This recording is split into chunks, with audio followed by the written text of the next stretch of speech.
শত শত বাইকের মহড়া কিন্তু আসলে আমরা দেখছি। ডেড বডি এমন একটি সিনেমা যেটির ঈদ লাগে না, কোনো ফেস্টিভ্যাল লাগে না, যে কোনো সময় কিন্তু ডেড বডি সিনেমা প্রচারণায় কিন্তু আসলে এই ডেড বডির যে পোস্টার সম্বলিত যে টি শার্ট রয়েছে সেই টি শার্ট পরেই কিন্তু আসলে তারা সিনেমার প্রচারণায় নেমেছেন। ঈদে হল না পেয়ে মুক্তি না পাওয়া সেই সিনেমার আসলে প্রচারণা চলছে এবং শত শত বাইকের মহড়া কিন্তু আসলে আমরা দেখছি। সেই মহড়া নিয়েই কিন্তু আসলে এগিয়ে যাচ্ছে ডেড বডি সিনেমার পরিচালক ইকবাল এবং ডেড বডির যে যারা ডেড বডিতে যারা আসলে অভিনয় করেছেন তারাও কিন্তু আসলে এখানে রয়েছেন।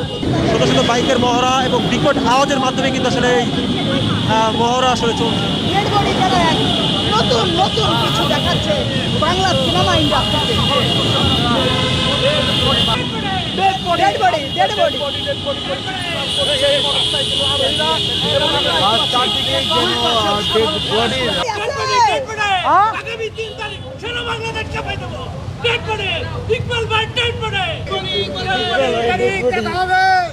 ঈদের মুক্তি না পাওয়া সেই সিনেমা ডেড বডির প্রচারণা চলছে বাইকে সরানোর মাধ্যমে এবং বিকট শব্দ হর্নের আওয়াজ সহ কিন্তু আসলে কাঁপিয়ে দিচ্ছে আসলে এই মহড়া ডেড বডির প্রচারণা।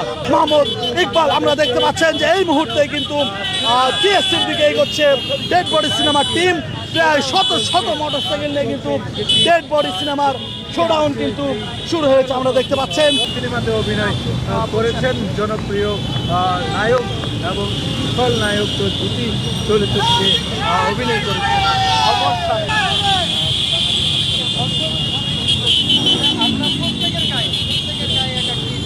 ডেড বডি সিনেমার যে প্রচারণা ঈদে মুক্তি না পাওয়া হল না পেয়ে সেই সিনেমার যে প্রচারণা পুরো ঢাকা শহর কিন্তু আসলে বাইকের হর্নের আওয়াজে কিন্তু আসলে কাঁপিয়ে দিয়ে কিন্তু আসলে তারা ডেড বডির প্রচারণা চালাচ্ছেন।